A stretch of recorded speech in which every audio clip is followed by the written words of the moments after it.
Étudier la Bible, un podcast hebdomadaire pour approfondir la Bible, parole de Dieu. Bonjour à tous, c'est le week-end, alors on se retrouve pour cette étude biblique d'étudier la Bible. C'est la suite de l'épisode précédent, donc on a repris les 6 premiers chapitres du verset 3 du livre des Juges. Il traite de la raison pour laquelle Dieu nous laisse parfois être éprouvés. Alors verset 2, on avait lu que Dieu voulait seulement que les générations des Israélites, ceux qui ne l'avaient pas connu auparavant, connaissent et apprennent la guerre. Alors voilà, le Seigneur parfois nous laisse être éprouvés pour qu'on apprenne la guerre en quelque sorte. Et on avait repris l'histoire d'Élie dans 1 Roi chapitre 19.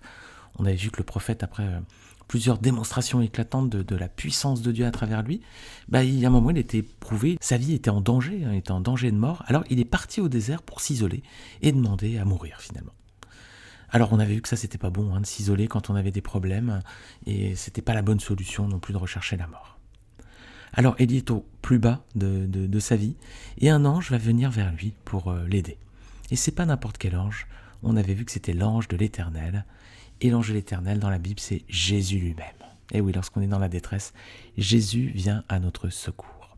Alors on s'est arrêté là, on va faire cette étude biblique qui est un petit peu longue, en plusieurs épisodes du coup, pour bien prendre le temps d'approfondir ce sujet, parce que c'est un sujet important, chacun d'entre nous va connaître un jour la peur, l'angoisse ou l'anxiété. Alors on était resté avec cette image d'Élie au désert, et donc l'apparition et l'aide de l'ange de l'Éternel. Donc alors, l'ange de l'Éternel, qu'est-ce qu'il va faire, versets 7 et 8 ?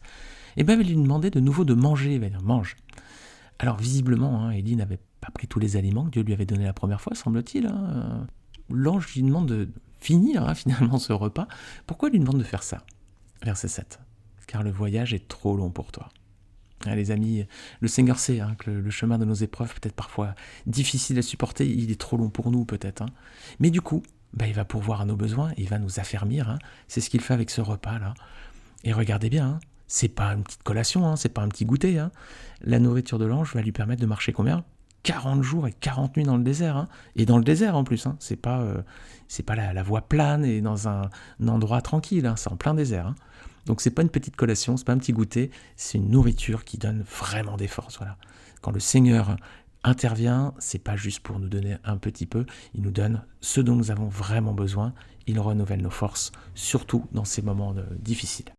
Alors en plus cette mention de 40 jours et 40 nuits, c'est très symbolique dans la Bible. C'est souvent une période de temps, une période de mise à l'épreuve. Ça précède en général un nouveau départ. Le déluge a duré combien ? 40 jours et 40 nuits, avant que l'humanité soit complètement renouvelée. Israël, il a marché combien de temps dans le désert ? 40 ans, c'est 40 ans par contre, avant d'entrer en Canaan, mais après il allait vivre un nouveau départ. Et Jésus, il était tenté combien de temps ? 40 jours dans le désert, avant de débuter son ministère. Donc en général, cette mention de 40 jours et de 40 nuits, c'est très symbolique. Ça montre une période d'épreuve, de mise à l'épreuve, avant quelque chose de nouveau. On continue. Versets 8 et 9. Où se rend Élie à présent ? Alors Élie va marcher 40 jours et 40 nuits, il va se rendre où ? À la montagne de Dieu, à Horeb. Il va se mettre à l'abri dans une grotte. Est-ce que l'ange lui avait dit où il devait aller ? Non. C'est Élie qui est parti dans cette direction. Donc Élie, il a fait un bon choix, les amis. Il a choisi d'aller en présence de Dieu, sur la montagne de Dieu, d'être proche de lui et de se mettre à l'abri sous ses ailes. Il va s'abriter dans une grotte. Voilà. Quel plus bel endroit pour se mettre à l'abri dans les difficultés que dans une grotte sur la montagne de Dieu, où il y avait la présence divine. Alors justement, il y aura la présence de Dieu. Regardez, versets 9 à 11, 7 fois, regardez. C'est le Père et le Fils même qui viennent à sa rencontre. Regardez bien, on va détailler, regardez cette partie. Il y a le Père et il y a le Fils ici.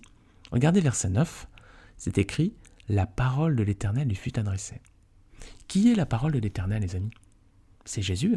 Jésus, la parole de Dieu incarnée. Jean chapitre 1, verset 1 et verset 14 nous le dit. Regardez, Jean chapitre 1, tout d'abord, puis verset 14. « Au commencement, la parole existait déjà, la parole était avec Dieu, et la parole était Dieu. » Et verset suivant. « Et la parole s'est faite homme, elle a habité parmi nous, pleine de grâce et de vérité, et nous avons contemplé sa gloire, une gloire comme celle du Fils unique venu du Père. » Donc on a déjà, verset 9, le Fils, la parole de Dieu qui est adressée à Élie. Ensuite, verset 10, on voit qu'Élie, il va dire quelque chose, mais on voit qu'il fait l'amalgame en quelque sorte, parce qu'il parle de Dieu à la troisième personne, puis à la première personne. Regardez, Élie répondit « J'ai déployé tout mon zèle pour l'Éternel, troisième personne du singulier, le Dieu de l'univers. En effet, les Israélites ont abandonné ton alliance. Et là, il passe à la première personne du singulier. Donc à la fois, il a l'impression qu'il parle à quelqu'un de Dieu. Il dit j'ai déployé tout mon zèle pour le Dieu de l'univers. Puis en même temps, il tutoie en disant voilà, les Israélites ont abandonné ton alliance. Pardon, j'ai dit première personne, c'est la deuxième personne du singulier. Je corrige en même temps mes notes. Un petit peu de grammaire, c'est pas de mal quand même, de temps en temps. Hop, voilà, deuxième personne. Verset 11. Là, c'est bien l'Éternel qui répond, qui parle, mais regardez, l'Éternel aussi s'exprime à la troisième personne. L'Éternel dit, donc c'est bien lui qui parle, « Sors et tiens-toi sur la montagne devant l'Éternel, et l'Éternel va passer. » Donc là encore, il y a amalgame entre la première personne, cette fois-ci, là, c'est la première personne, dit singulier, et ensuite la troisième personne.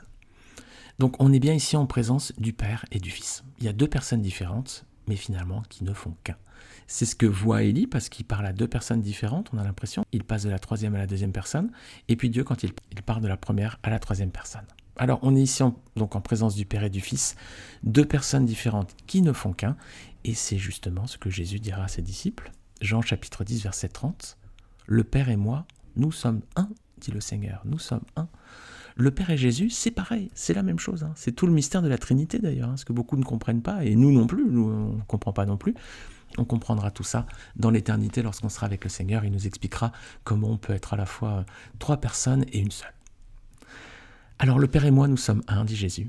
Mais toutefois, lorsque Jésus a donné sa vie sur la croix, il était séparé de son Père durant son agonie. Regardez Matthieu 27, versets 45 à 46. De midi jusqu'à 3 heures de l'après-midi, il y eut des ténèbres sur tout le pays. Vers 3 heures de l'après-midi, Jésus s'écria d'une voix forte, « Élie, Élie, lama sabachthani » c'est-à-dire « Mon Dieu, pourquoi m'as-tu abandonné ?» C'est la seule fois dans la Bible où il est mentionné que Jésus a été séparé de son Père. Alors on n'imagine pas, c'est ce que Jésus a fait par amour pour nous. Il a accepté d'être éloigné de lui afin de prendre sur lui-même tout le prix de nos péchés. Vous imaginez ce que le Seigneur a fait pour nous, les amis ? Regardez Isaïe 53, versets 4 et 5. « Ce sont nos souffrances qu'il a portées, c'est de nos douleurs qu'il s'est chargé.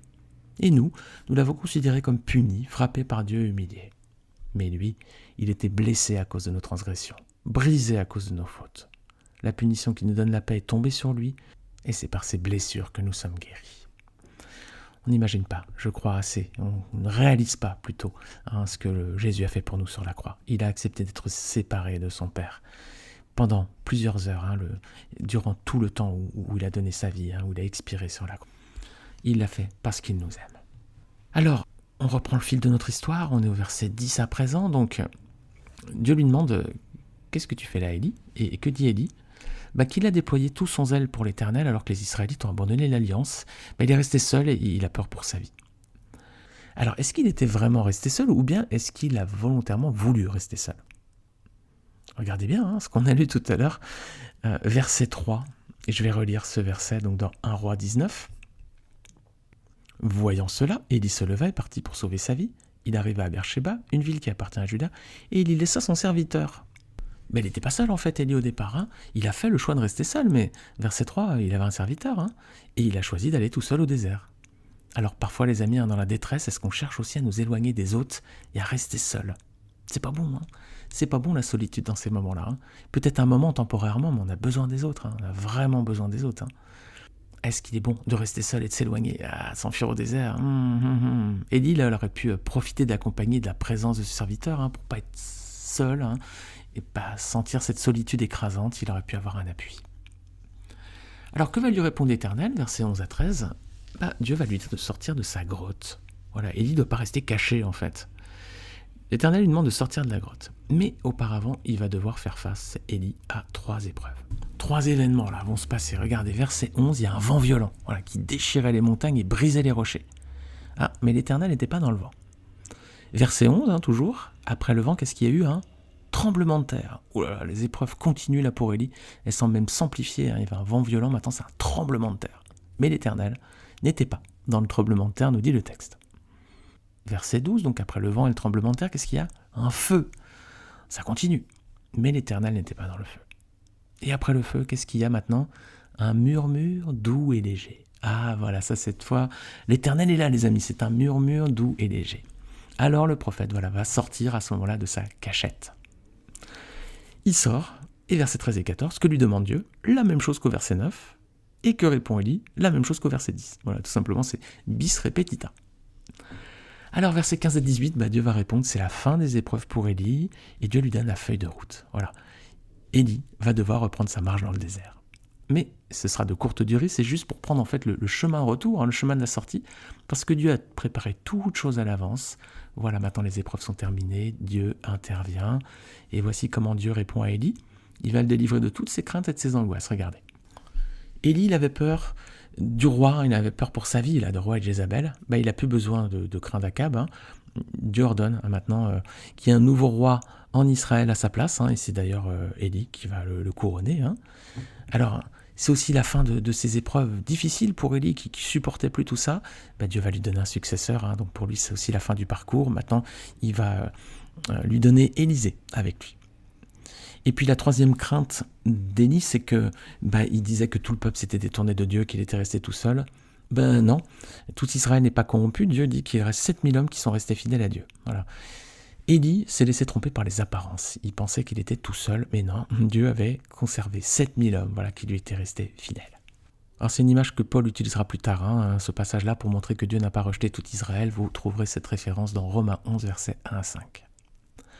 Alors qu'est-ce qu'on peut conclure de ce passage, de cette histoire de 1 roi 19 et de l'histoire d'Élie? Qu'Élie n'aurait pas dû s'inquiéter. Il savait qu'il pouvait compter sur Dieu. Dieu l'avait déjà protégé lors de la famine. Il lui avait même permis de démontrer que Dieu était avec lui là sur le mont lorsqu'en réponse à sa prière, Dieu avait consumé le sacrifice. Donc Élie savait que Dieu était avec lui, qu'il répondait à sa prière, que Dieu était vivant. Et au lieu de prier, il est parti dans le désert, il est parti s'isoler et il cherchait la mort. Alors, on est peut-être bien souvent comme ce grand homme de Dieu, on doute de l'amour du Père. Malgré toutes les fois où il a pris soin de nous, malgré toutes les fois où le Seigneur a été bon, il nous a bénis et gardés, on doute encore de la présence de Dieu à nos côtés. Allez, je m'arrête ici pour cette étude biblique, pour rester dans un format un peu court, que vous puissiez l'écouter tranquillement, sans forcément faire beaucoup de pauses. Je reste en général sur un format 15-20 minutes maxi. Pourquoi? Parce que c'est à peu près un temps de transport moyen en France. C'est que vous puissiez l'écouter tranquillement. Et si vous l'écoutez d'une seule fois, vous pouvez vous enchaîner les épisodes les uns après les autres. Voilà, je vous dis très bonne semaine à tous. Que le Seigneur vous bénisse. On se retrouve la semaine prochaine. J'espère qu'en attendant ces versets vous auront encouragé, ces passages vous auront fait réfléchir aussi, qui vous auront donné envie peut-être de faire un peu d'introspection en disant comment je réagis moi dans les moments d'épreuve. Et les amis, quand je fais cette étude, je la fais aussi avant tout pour moi. Je suis quelqu'un aussi qui a mes doutes, mes peurs, mes craintes. Croyez bien que je ne suis pas en train de condamner tout le monde et de juger tout le monde, chacun d'entre vous, pas du tout. Quand je prépare cette étude, j'ai l'impression qu'elle est avant tout pour moi.